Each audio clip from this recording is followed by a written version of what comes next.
Hello students, आज का जो हमारा चैप्टर है वो है chapter number 3 metals and non metals. इसको पढ़ेंगे आज हम। बहुत इजी चैप्टर है, तो हमने इस चैप्टर में मेन फोकस क्या करना है, तो हमारे टॉपिक्स क्या रहेंगे जो हमने कवर करने हैं इस चैप्टर में। सबसे पहले हम मेटल्स की फ़िज़िकल और केमिकल प्रॉपर्टीज़ को पढ़ेंगे, और इसी तरह नॉन मेटल की फ़िज़िकल और नॉन मेटल की केमिकल प्रॉपर्टीज़ को पढ़ेंगे। फ़िज़िकल प्रॉपर्टीज़ मेटल और नॉन मेटल की आप लोगों ने जूनियर क्लास में भी पढ़ते आए हो, लेकिन यहाँ थोड़ा सा अलग तरीके से उसको समझेंगे। इनकी प्रॉपर्टीज़ को पढ़ने के बाद हम पढ़ेंगे आयनिक कंपाउंड्स के बारे में कि आयनिक कंपाउंड्स बनते कैसे हैं, और इन आयनिक कंपाउंड की कुछ प्रॉपर्टीज़ के बारे में पढ़ेंगे। ये अगर हमारा टॉपिक कवर हुआ, उसके बाद हम लोग इस चैप्टर में रिएक्टिविटी सीरीज़ के बारे में पढ़ेंगे। रिएक्टिविटी सीरीज़ में कुछ मेटल्स को उनकी रिएक्टिविटी के हिसाब से अरेंज किया जाता है। कुछ मेटल्स हाईली रिएक्टिव होते हैं, कुछ मॉडरेट रिएक्टिव होते हैं, कुछ लेस रिएक्टिव होते हैं। तो उन मेटल्स को किस तरह से उनके मिनरल्स में से और उनके और में से निकालते हैं, ये पढ़ेंगे। क्या होता है कि हमारे पास ओर होता है, और एक ऐसा नेचुरल सब्सटेंस होता है जो हमें अर्थ क्रस्ट में मिलता है, जिसके अंदर मेटल जो है बहुत अच्छे अमाउंट में पाया जाता है। तो हम उसको निकालना सीखेंगे। बहुत डिफरेंट प्रोसेस होते हैं। कुछ ऐसे मेटल्स हैं जो हाईली रिएक्टिव होते हैं, उनको अलग मेथड से निकालेंगे। कुछ मॉडरेट रिएक्टिव मेटल्स होते हैं, उनको अलग मेथड से निकालेंगे। कुछ बिल्कुल लेस रिएक्टिव मेटल है, उनको अलग मेथड से उनके मिनरल में से किस तरह से निकालते हैं वो हम यहाँ पर सीखेंगे। उसके बाद उन मेटल्स को रिफाइन करने का प्रोसेस भी सीखेंगे। और कुछ ऐसे टॉपिक्स हैं जो आपके लिए पढ़ने बहुत ज़रूरी है कि मेटल्स को कोरोजन कैसे लगता है और कोरोजन से बचने के क्या क्या उपाय हैं, और एलॉयज़ के बारे में भी इसी चैप्टर में हम पढ़ेंगे। तो आज का जो हमारा मेन टॉपिक रहेगा, क्या स्टडी करना है हमने, तो हमने स्टडी करना है आपके चैप्टर नंबर 3 में, इसका नाम है मेटल्स एंड नॉन मेटल। हम पढ़ेंगे तो किसके बारे में, सबसे पहले मेटल के बारे में। मेटल होता क्या है? मेटल जो होते हैं, ये आपने जूनियर क्लासेस में इनकी फिजिकल प्रॉपर्टी पढ़ी है। मेटल मैलिएबल होते हैं, डक्टाइल होते हैं, हार्ड होते हैं, सोनोरस होते हैं, साउंड प्रोड्यूस करते हैं, और लस्ट्रस होते हैं, चमकदार होते हैं। लेकिन यहाँ पर हम इसकी ऐसी प्रॉपर्टी पढ़ेंगे कि हमको ये पता चल जाएगा कि हमारे जो पीरियोडिक टेबल है, इसके अंदर कौन कौन से मेटल हैं, कौन कौन से नॉन मेटल हैं, और कौन से ऐसे एलिमेंट्स हैं जो मेटल और नॉन मेटल दोनों की प्रॉपर्टी को रखते हैं। तो आज हम सीखेंगे मेटल्स होते क्या हैं। मेटल्स उन एटम्स को बोलते हैं हम जो क्या करता है, लूज करता है अपने इलेक्ट्रॉन्स को। और दूसरी बात, इलेक्ट्रॉन्स को लूज करने के साथ साथ उस एटम के जो वैलेंस इलेक्ट्रॉन है, उस एटम के जो क्या है वैलेंस इलेक्ट्रॉन, या तो वो 1 होने चाहिए, या वो 2 होने चाहिए, या वो 3 होने चाहिए। तो ये रूल है कि मेटल जो है वो जो मेटल के एटम है वो अपने इलेक्ट्रॉन्स को क्या करेंगे, लूज करेंगे। और जो वैलेंस इलेक्ट्रॉन है उस एटम के या तो 1 होना चाहिए, या 2 होना चाहिए, या 3 होने चाहिए। ये प्रोसीजर रहता है।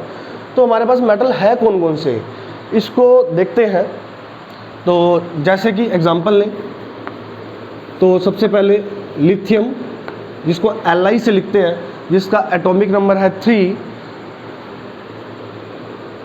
इसका एटॉमिक नंबर है 3। एटॉमिक नंबर को हम यहाँ पर लिखते हैं। एक बात ध्यान से सुन लें, अगर मैं कोई एलिमेंट लिखता हूँ, सपोज करो कि वो एलिमेंट X है, उसका एटॉमिक नंबर को हम यहाँ पर लिखेंगे और उसके एटॉमिक मास को हम यहाँ लिखेंगे। एटॉमिक नंबर को इधर देखें ध्यान से, एटॉमिक नंबर को Z से रिप्रेजेंट किया जाता है और एटॉमिक मास को A से रिप्रेजेंट किया जाता है। और ये कोई भी एलिमेंट है, जैसे कि मैंने लिथियम लिया है, देखें जो लिथियम है उसका एटॉमिक नंबर 3 है और एटॉमिक मास आप 7, इसका एटॉमिक मास 7 होता है। इसी तरह अगर मैं बात करूं सोडियम की, तो सोडियम का एटॉमिक नंबर 11, एटॉमिक मास 23 होता है। मुझे अभी एटॉमिक मास से कोई मतलब नहीं है, मैं इसके एटॉमिक नंबर ही लिखूंगा। इसी तरह अपना जो मैग्नीशियम होता है इसका एटॉमिक नंबर कितना होता है 12। इसी तरह एल्यूमिनियम जो है ये भी मेटल है, इसका एटॉमिक नंबर कितना होता है 13। तो मेटल्स तो और भी बहुत सारे हैं, लेकिन ये ही मेटल्स क्यों हैं इसकी बात करते हैं। देखिए अगर मैं लिथियम लेता हूँ, लिथियम का एटॉमिक नंबर है 3, तो मुझे एक बात बताएं, अगर एटॉमिक नंबर 3 है तो जितना आपका एटॉमिक नंबर होता है, जितना आपका क्या होता है एटॉमिक नंबर होता है, उतने ही नंबर ऑफ इलेक्ट्रॉन्स होते हैं। मतलब एटॉमिक नंबर जो होता है Z की वैल्यू इलेक्ट्रॉन्स के इक्वल भी होती है, और जितना एटॉमिक नंबर होता है उतने ही प्रोटॉन्स होते हैं। इलेक्ट्रॉन्स भी उतने ही होते हैं और प्रोटॉन्स भी उतने होते हैं, ये आपको पता ही होगा। तो लिथियम के एटॉमिक नंबर 3 है तो नंबर ऑफ इलेक्ट्रॉन्स भी 3 है। तो नंबर ऑफ इलेक्ट्रॉन्स 3 है तो उसके फर्स्ट शेल में कितने इलेक्ट्रॉन आते हैं 2, और सेकेंड शेल में कितने इलेक्ट्रॉन आते हैं 1। तो आपको पता ही होगा कि अगर एक एटम का ये न्यूक्लियाई है तो ये उसकी फर्स्ट शेल है, ये उसकी सेकंड शेल है, और जो शेल्स होती हैं, ये फर्स्ट शेल है, जो शेल्स होती हैं उसको रिप्रेजेंट करते हैं किससे, n से। तो n की वैल्यू अगर 1 होती थी तो हम उसको लिखते थे, कौन सी शेल है वो, k शेल।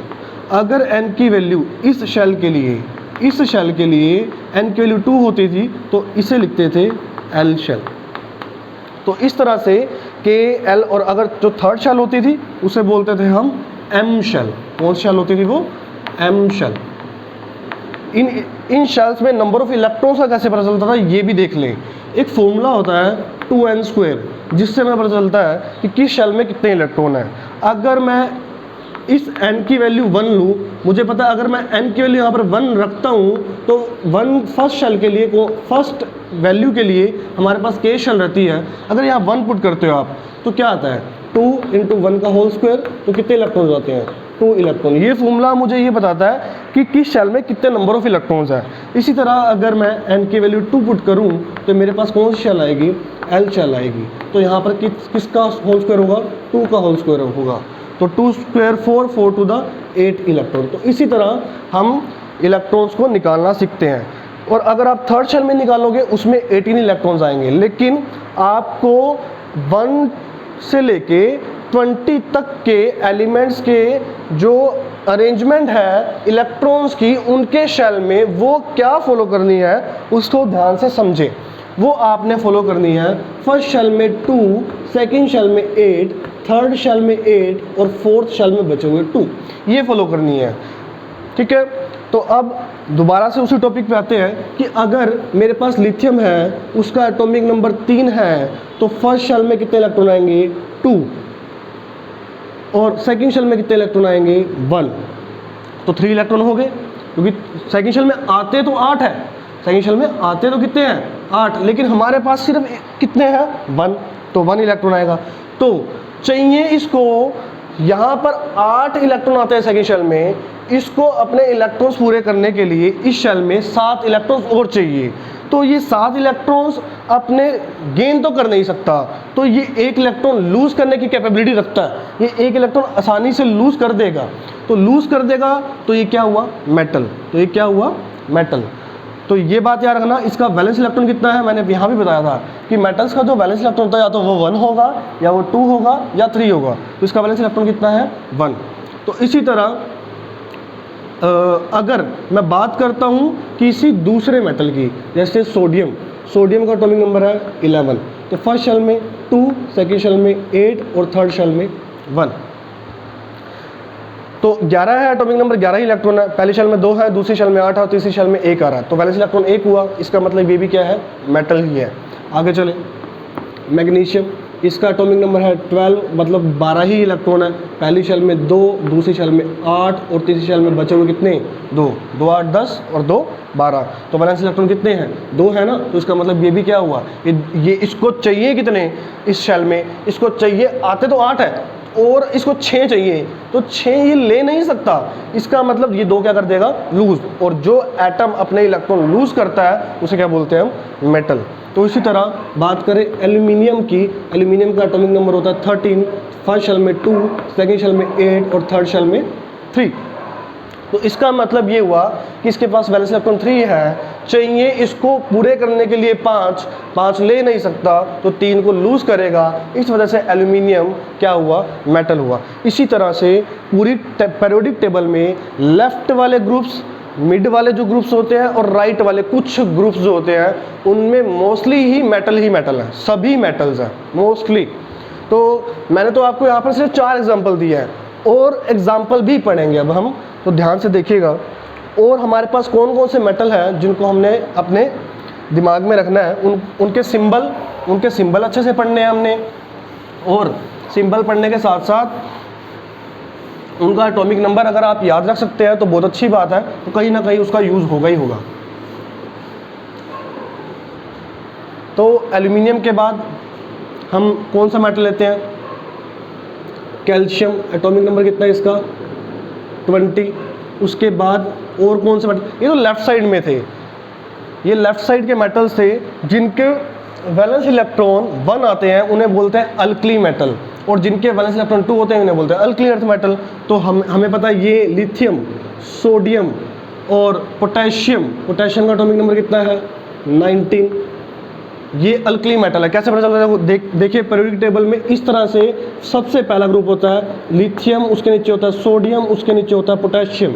लिथियम का एटॉमिक नंबर 3 है, सोडियम का 11 होता है और पोटेशियम का 19 होता है, ठीक है। तो इसके नीचे क्या होता है रुबिडियम, इसके नीचे होता है सीजियम, इसके नीचे होता है फ्रांशियम। तो आप इसको ऐसे याद कर सकते हो, लीना की रब से फरियाद, तो आपको ऐसे यही याद रहेंगे, ये मेटल है, अल्कली मेटल है, ये सारे के सारे मेटल है, और इन सभी एटम्स के जो वैलेंस इलेक्ट्रॉन है वो 1 ही रहेंगे। तो अगर इसका एटॉमिक नंबर आपको याद करना है तो इसका एटॉमिक नंबर कितना होता है 37, ठीक है। इसका एटॉमिक नंबर होता है सीजियम का 55, ठीक है, और फ्रांशियम का एटॉमिक नंबर कितना होता है 87। तो इनके एटॉमिक नंबर से तो मुझे कोई मतलब नहीं है, मुझे तो सिर्फ ये 3 ऊपर वाले याद करने हैं। इसी तरह अल्कली अर्थ मेटल दूसरा ग्रुप होता है जिसमें हमारे पास क्या आता है, इसमें आता है बेरिलियम, मैग्नीशियम, कैल्शियम। तो ये अल्कली अर्थ मेटल है, इनके कितने वैलेंस इलेक्ट्रॉन है 2। मैग्नीशियम का एटॉमिक नंबर कितना है 12, कैल्शियम का एटॉमिक नंबर कितना है 20, बेरिलियम का एटॉमिक नंबर कितना है 4। आप नीचे वाले भी याद कर सकते हैं, strontium, barium Ba, radium Ra। तो बेटा मांगे कन्या सुंदर बाप राजी, आप इसको इस तरह से याद कर सकते हैं, लेकिन मुझे सिर्फ पहले 3 ही चाहिए याद करने हैं, बेरिलियम, मैग्नीशियम एंड कैल्शियम। तो ये बात आपको क्लियर होगी मोस्टली ये सारे क्या है मेटल्स। अभी हम आपको और ओपन करके बताएंगे किस तरह से ये अपने इलेक्ट्रॉन लूज करते हैं। इनके अलावा और कौन कौन से मेटल है जो आपको याद करने हैं, जिंक को लिखते हैं किससे, Zn से, तो ये कौन सा मेटल है जिंक। इसी तरह जिंक के बाद हमने आयरन को किस लिखते हैं Fe से, आयरन को किस लिखते हैं Fe से। इसी तरह कॉपर को किस लिखते हैं Cu से। इसी तरह Pb को बोलते हैं लेड बोलते हैं, तो Pb को लेड बोलते हैं, तो Pb भी क्या है एक मेटल, ठीक है। इसी तरह हम गोल्ड का सिंबल क्या होता है Au, ये भी एक मेटल है। इसके बाद Ag सिल्वर भी क्या है एक मेटल है। इसके बाद W टंगस्टन, जो एक पतली सी थ्रेड होती है जो कि बल्ब के अंदर यूज होती है, ठीक है। तो ये मेटल की डक्टिलिटी प्रॉपर्टी शो करता है। डक्टाइल नेचर क्या होता है कि मेटल को बिल्कुल थिन वायर्स में कन्वर्ट किया जा सकता है ना, तो टंगस्टन तो बिल्कुल ही थिन वायर होती है ना, तो ये मेल्ट होती है, मेल्ट हो नहीं सकती क्योंकि इसको मेल्ट करने के लिए बहुत ज़्यादा टेम्परेचर चाहिए होता है। तो टंगस्टन का सिंबल है W। इसी तरह हमारे पास एक और मेटल रहेगा यहाँ पर गैलियम, Ga से क्या होता है गैलियम।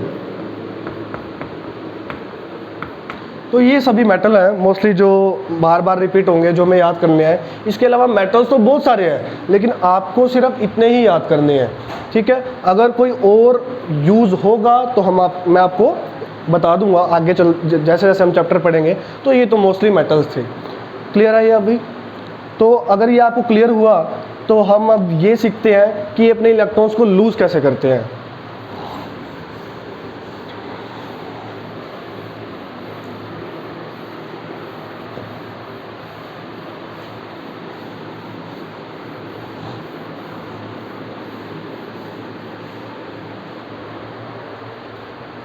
तो अगर हम बात करें यहाँ पर सोडियम की, सोडियम का एटॉमिक नंबर होता है 11, फर्स्ट शेल में 2, सेकंड शेल में 8, थर्ड शेल में 1। तो ये इसको थर्ड शेल में चाहिए तो 7 इलेक्ट्रॉन ले नहीं सकता, एक लूज़ करेगा। तो ये अपना जब एक इलेक्ट्रॉन लूज़ करेगा, आपको पता है इलेक्ट्रॉन पे नेगेटिव चार्ज होता है, अगर ये अपने अंदर से एक नेगेटिविटी निकाल लेगा तो उतना ही पॉजिटिव चार्ज इसके ऊपर आएगा। तो कितना पॉजिटिव चार्ज आएगा? +1। कितना पॉजिटिव चार्ज आएगा? +1। इसका मतलब ये इलेक्ट्रॉन इसने लूज़ कर दिया, और जो वो इलेक्ट्रॉन लूज़ किया है वो हम राइट साइड में लिखेंगे। क्या? ये इलेक्ट्रॉन है जो उसने लूज़ कर दिया। इलेक्ट्रॉन पे चार्ज कितना होता है? -1। अगर ये नेगेटिव इलेक्ट्रॉन इसने अपने अंदर से निकाला है तो इसके खुद के ऊपर उतना ही पॉजिटिव चार्ज आएगा जितने इलेक्ट्रॉन्स इसने निकाले हैं। तो यहाँ पर फर्स्ट शेल में कितने इलेक्ट्रॉन आएंगे? 2, सेकंड शेल में कितने इलेक्ट्रॉन आएंगे? 8। क्लियर है? सिमिलरली मैग्नीशियम है, एटॉमिक नंबर होता है 12, फर्स्ट शेल में 2, सेकंड शेल में 8, थर्ड शेल में 2। तो मैग्नीशियम कैसे करेगा? मैग्नीशियम को चाहिए यहाँ पर 6 ले नहीं सकता, 2 इलेक्ट्रॉन लूज़ करेगा। तो मैंने आपको बताया था, ध्यान से सुने, कि जो एटम जितने इलेक्ट्रॉन लूज़ करेगा उतना ही उसके ऊपर पॉजिटिव चार्ज आएगा। जो एटम जितने इलेक्ट्रॉन लूज़ करेगा, अगर ये 2 इलेक्ट्रॉन लूज़ कर रहा है तो उतने ही पॉजिटिव चार्ज उसके ऊपर आएगा, क्योंकि उसने अपने अंदर से नेगेटिविटी निकाली है। आप ऐसे याद रख लें कि उसने अपने अंदर से नेगेटिविटी निकाली है, जितनी नेगेटिविटी निकाली उतना ही पॉजिटिव चार्ज इस एटम के ऊपर आएगा। तो मैग्नीशियम के ऊपर कितना चार्ज आएगा? मैग्नीशियम कितने इलेक्ट्रॉन निकाल रहा है? तो मैग्नीशियम 2 इलेक्ट्रॉन निकाल रहा है, तो इस पर कितना पॉजिटिव चार्ज आएगा? +2। तो फर्स्ट शेल में इसके कितने बचे? 2, सेकंड शेल में कितने बचे? 8। 2 इलेक्ट्रॉन इसने लूज़ कर दिए, और वो जो 2 इलेक्ट्रॉन लूज़ किए हैं, देखो इलेक्ट्रॉन का सिंबल क्या होता है? E। चार्ज क्या होता है? -1। एक इलेक्ट्रॉन लूज़ नहीं किया, 2 किया, तो कितना लिख देंगे इसके आगे? 2 इलेक्ट्रॉन लूज़ किए। इसी तरह एल्यूमिनियम, एल्यूमिनियम का एटॉमिक नंबर होता है 13, फर्स्ट शेल में 2, सेकंड शेल में 8, थर्ड शेल में 3। तो एल्यूमिनियम क्या करेगा? चाहिए 5, ले नहीं सकता, तो 3 इसको लूज़ करने पड़ेंगे। तो लूज़ करेगा तो कैसे बन जाएगा? Al। कितने इलेक्ट्रॉन लूज़ किए? 3। अपने अंदर से 3 नेगेटिविटी निकाली, तो 3 ही पॉजिटिव चार्ज इसके ऊपर आएगा। और कितने इलेक्ट्रॉन निकाले? इलेक्ट्रॉन का सिंबल E, और इलेक्ट्रॉन कितने निकाल दिए? 3। तो फर्स्ट शेल में 2, सेकंड शेल में 8। तो आप एक बात और देखें, यहाँ पर ध्यान से सुने, कि जब एक न्यूट्रल एटम, इन्होंने तो कोई इलेक्ट्रॉन लूज ही नहीं किए थे, तो ये सभी के सभी क्या पड़े थे? ये न्यूट्रल थे। जो लेफ्ट साइड है, चाहे वो सोडियम है, चाहे वो मैग्नीशियम है, चाहे वो एल्यूमिनियम है, ये सभी न्यूट्रल एटम है। ये अब क्या कर रहे हैं? ये अपने अंदर से इलेक्ट्रॉन लूज कर रहे हैं। इलेक्ट्रॉन लूज करने के बाद इन पे कौन सा चार्ज आ रहा है? पॉजिटिव। कौन सा चार्ज आ रहा है? किसी पे +1, किसी पे +2, किसी पे +3। जब एक एटम अपने इलेक्ट्रॉन को लूज करता है, तो या लूज करे या गेन करे, सुने ध्यान से, जब एक एटम अपने अंदर से इलेक्ट्रॉन को या तो लूज कर दे या क्या कर ले? इलेक्ट्रॉन गेन कर ले, तो उस एटम को हम क्या बोल देते हैं? फिर आयन। और वो आयन दो तरह के हो जाते हैं, एक है आपका कटायन और दूसरा है आपका अनायन। एक है आपका कटायन, दूसरा है आपका अनायन। कटायन कब बनता है? जब एक एटम अपने इलेक्ट्रॉन्स को क्या करता है? लूज करता है, तो उसके ऊपर पॉजिटिव चार्ज आता है, जैसे ये थे। क्लियर है? तो उसे कटायन बोलते हैं। और अनायन कैसे बनता है? जब एक एटम इलेक्ट्रॉन्स को क्या करता है? गेन करता है। तो अभी कटायन समझेंगे, अनायन हम बाद में देखेंगे। तो अब देखें यहाँ पर, क्या Na ने अपना एक इलेक्ट्रॉन लूज करा और लूज करने के बाद पॉजिटिव चार्ज आया, तो Na पॉजिटिव क्या हुआ? क्या हुआ? Na पॉजिटिव एक कटायन हुआ, जिसके ऊपर कितना चार्ज है? +1 चार्ज है। इसी तरह Mg2 पॉजिटिव भी क्या हुआ? Mg2 पॉजिटिव भी क्या हुआ? एक कटायन हुआ। कटायन क्यों हुआ? ये Mg का एटम था, Mg के एटम ने 2 इलेक्ट्रॉन लूज किए, और मैंने आपको बताया जब भी कोई एटम अपने इलेक्ट्रॉन लूज करे तो क्या उसे क्या बोलते हैं? कटायन। क्यों? उसके ऊपर कौन सा चार्ज आता है? पॉजिटिव चार्ज आता है। कोई भी आयन, उसके ऊपर अगर पॉजिटिव चार्ज लिखा गया है तो उसे हम कटायन ही बोलेंगे। इसी तरह एल्यूमिनियम है, इसके ऊपर +3 चार्ज है, तो ये इसे भी क्या बोलेंगे? कटायन। तो ये बात आपको याद रखनी पड़ेगी कि जब भी कोई एटम अपने इलेक्ट्रॉन लूज करता है वो तो मेटल ही होता है, और मेटल के अंदर ही ऐसी प्रॉपर्टी है कि वो इलेक्ट्रॉन लूज करता है। अगर इलेक्ट्रॉन लूज कर रहा है तो इलेक्ट्रॉन लूज करने के बाद वो क्या बन जाता है, कटायन बन जाता है। क्या बन जाता है, कटायन। तो ये बात क्लियर हुई आपको। तो इसके बाद हमने कुछ फिजिकल प्रॉपर्टी जूनियर क्लास में भी पढ़ी है, जैसे मेटल जो है वो मैलिएबल है। मैलिएबल का मतलब क्या होता है, मैलिएबल क्या होता है, अगर आप मैलिएबिलिटी प्रॉपर्टी को समझें तो क्या होता है कि मेटल को थिन शीट में कन्वर्ट करने की जो कैपेबिलिटी होती है, जो एबिलिटी होती है, उसी जो प्रॉपर्टी को हम क्या बोलते हैं, मैलिएबिलिटी। तो मैलिएबिलिटी क्या है,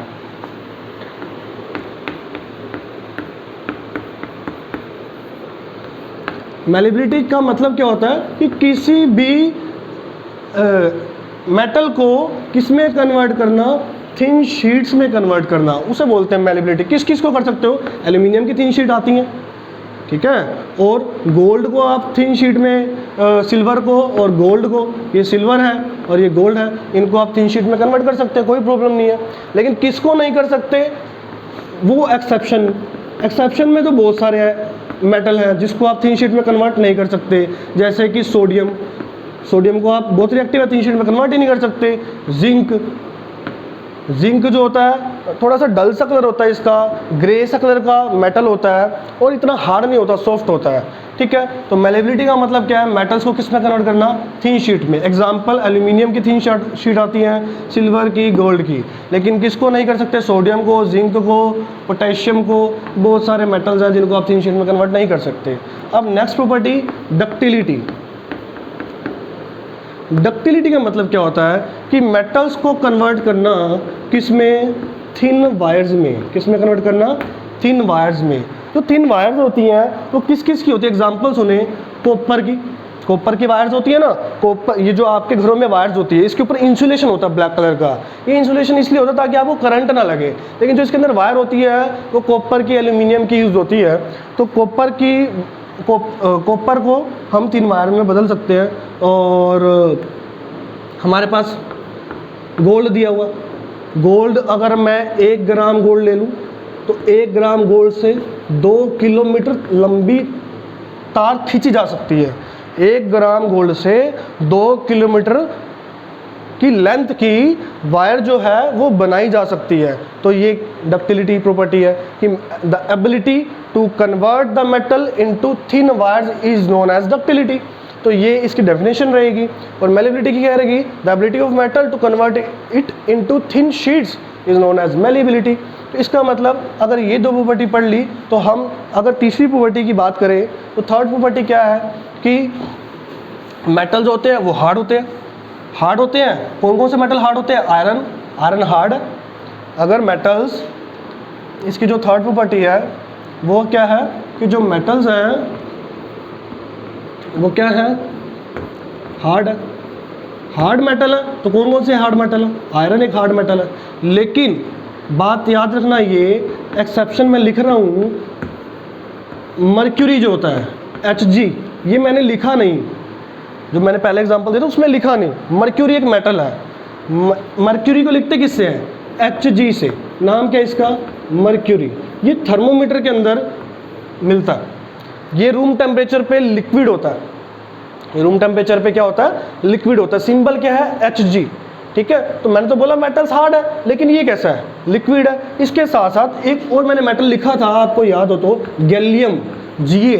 अगर गैलियम को हम रूम टेम्परेचर पे अपने हाथ पे रखेंगे तो ये मेल्ट हो जाएगा। तो इसका मतलब मेटल्स तो हार्ड नहीं हुए। हार्ड कौन, मोस्टली हार्ड है, लेकिन 1-2 कुछ ऐसे भी हैं जो सॉफ्ट भी हैं, ठीक है। तो इसका फोर्थ पॉइंट क्या है, फोर्थ पॉइंट ये है कि मेटल जो है वो शाइनी होते हैं। शाइनी कौन कौन से हैं, आपको गोल्ड का पता है, गोल्ड शाइनी है, ठीक है, और सिल्वर भी शाइनी है। लेकिन कौन से ऐसे मेटल है जो शाइनी नहीं है, जिंक जो है वो थोड़ा सा नेचर में डल है। उसका मैंने भी आपको बताया था, थोड़ा सा ग्रे से कलर का होता है, थोड़ा सा डल सा होता है उसका कलर। तो ये सभी मेटल्स की प्रॉपर्टी थी। जो सबसे इम्पोर्टेंट प्रॉपर्टी थी वो यही थी कि मेटल वही होते हैं जिनके वैलेंस इलेक्ट्रॉन या तो 1 हो या 2 हो या 3 हो। तो और जो अपने इलेक्ट्रॉन को, जो अपने अंदर से इलेक्ट्रॉन्स को लूज़ करता हो। तो आज के लिए हमारा इतना ही रहेगा।